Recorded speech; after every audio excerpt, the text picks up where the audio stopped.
ஆண்டுடைய பரிசுத்த நாமத்திற்கு மகிமை உண்டாகட்டும்.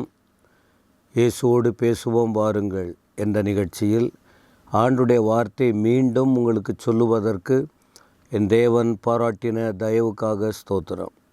இதற்கு முன்பு ஒவ்வொரு முறையும் தலைப்பின் அடிப்படையில் சில வார்த்தைகளை உங்களுக்கு நான் சொல்லி கொண்டிருக்கிறேன். இந்த முறையும் ஒரு வார்த்தை நான் சொல்லும்போது நீங்கள் அறிந்து கொள்வீர்கள்.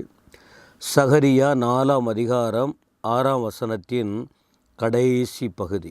சேனைகளின் கர்த்தர் சொல்லுகிறார். இப்போ சேனைகளின் கர்த்தர் என்கிற இந்த வார்த்தையை வைத்து உங்களுக்கு ஒரு குறிப்பிட்ட செய்திகளை கொடுக்க பரிசுத்த ஆவியானவர் உதவி செய்வாராக.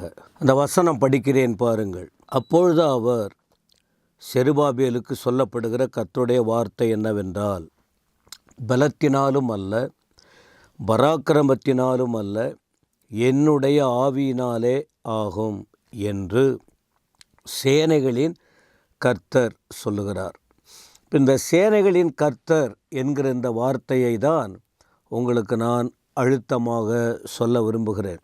சேனைகளின் கர்த்தர் என்று பரிசுத்த வேதாகமத்தில் 281 முறை வருவதாக கணக்கிடப்படுகிறது. இப்போ கர்த்தர் என்பது உங்களுக்கு தெரியும். கர்த்தர் என்றால் அவர் ஆளுகை செய்கிறவர். கர்த்தத்துவம் அவர் தோளின் மேல் இருக்கும். ஆளுகை செய்கிற தேவன், அதிகாரம் படைத்த தேவன், முழு உலகத்தையும் கைக்குள் வைத்திருக்கிறவர், ராஜ்யத்தை ஆளுகிறவர். அப்போ இந்த கர்த்தர், அவர் அந்த ஒரு வார்த்தை சொல்லுது, சேனைகளின் கர்த்தர். சேனை என்றால் உங்களுக்கு தெரியும், இராணுவ சேனை இருக்கிறது. ஒரு திரள்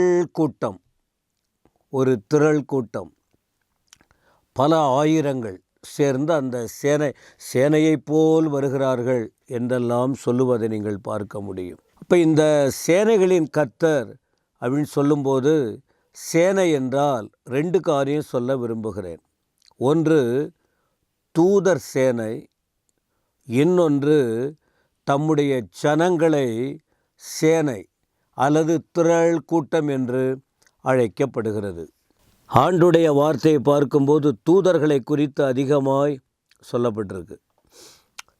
148ஆம் சங்கீதத்தின் 2ஆம் வசனத்தில், 148ஆம் சங்கீதம் 2ஆம் வசனத்தில் ஆண்டவரை துதிக்கிற துதியோடு சொல்லப்படுகிற வார்த்தை, வானங்களில் உள்ளவைகளே கர்த்தரை துதியுங்கள், உன்னதங்களில் அவரை துதியுங்கள்.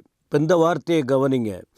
அவருடைய தூதர்களே நீங்கள் யாவரும் அவரை துதியுங்கள், அவருடைய சேனைகளே நீங்கள் யாவரும் அவரை துதியுங்கள். அவருடைய சேனைகள், இப்போ இது யாரை குறிக்கிறது? தூதர்கள் என்று சொல்வது, அல்லது தூதர் சேனையை அவர் குறிப்பிடுகிறார். இப்போ தூதர் சேனை எங்கே இருக்காங்க? பரலோகத்தில் இருக்காங்க. ஆனால் பூலோகத்தில் இருக்கிறார்களா? கண்டிப்பாக இருக்காங்க. தேவனுடைய பிள்ளைகள் எங்கே இருக்காங்க? அவர்களோடு கூட அந்த தூதர் சேனை இருக்கிறது.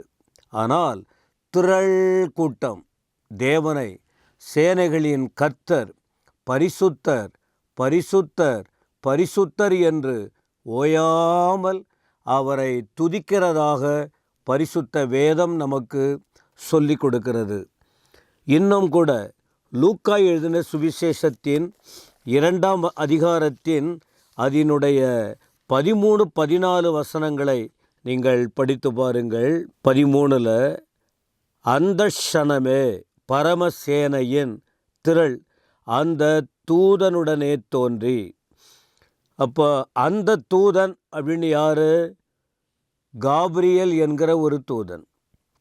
நற்செய்தியை அறிவிக்க வந்ததாக, நல்ல செய்தியை, பரலோகத்தின் செய்தியை இந்த பூமிக்கு அறிவிப்பதற்காக அனுப்பப்பட்ட தூதன் என்பதை அறிகிறோம்.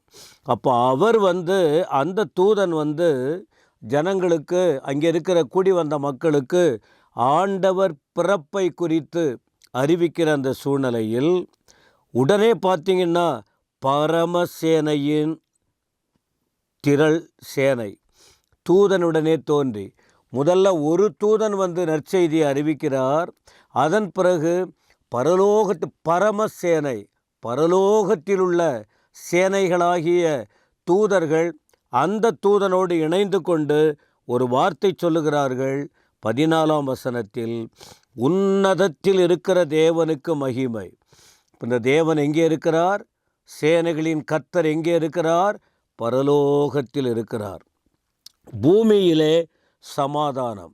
ஆண்டவர் இந்த உலகத்தில் பரலோக தேவன் இந்த பூமியில் பிறந்ததினாலே அன்றைக்கு பிறக்கப் போவதினாலே பூமியில் சமாதானம், மனுஷர் மேல் பிரியமும் உண்டாவதாக என்று சொல்லி தேவனை துதித்தார்கள். இப்போ இந்த சேனைகளின் சர்வ சேனை, பரலோகத்தின் சேனை,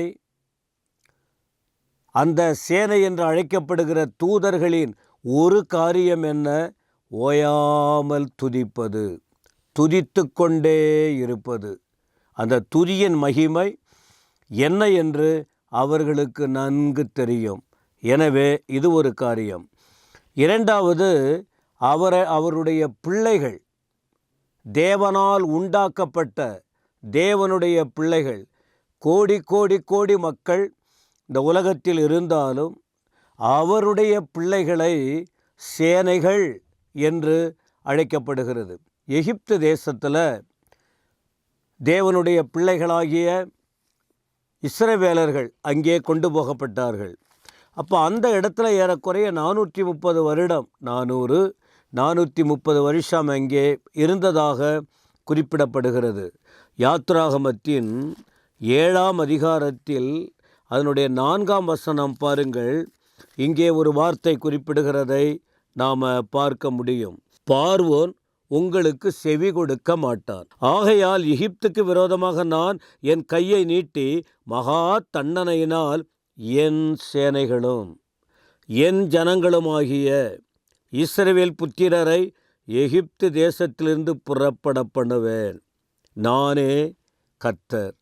இப்படி அவர்கள் நடுவிலிருந்த என்னுடைய சேனை, என் சேனை, என்னுடைய பிள்ளைகள், இஸ்ரவேல் என்று சொல்லப்படுகிற என்னுடைய பிள்ளைகள் எகிப்திலிருந்து அவர்கள் புறப்பட பண்ணுவேன். அவர்களுக்கு நானே தேவன் என்று குறிப்பிடுகிறதை பார்க்கிறோம். இப்படியே 12ஆம் அதிகாரத்தின் 41ஆம் வசனத்தை பார்க்கும்போது யாத்ராகமத்திலே அவர்கள் ஆண்டவர் சொன்னபடியே சேனையாய், திரள் சேனையாய் புறப்பட்டு வந்ததாக குறிப்பிடப்படுகிறது. எனவே சேனைகளின் கர்த்தர், தூதர் சேனை, அவருடைய ஜனங்கள் என்று அழைக்கப்படுகிற சேனை. அப்போ இவர்கள் சேனையாய் புறப்பட்டு என்ன செய்ய வேண்டும்? தேவனுக்கு ஆராதனை செய்ய வேண்டும்.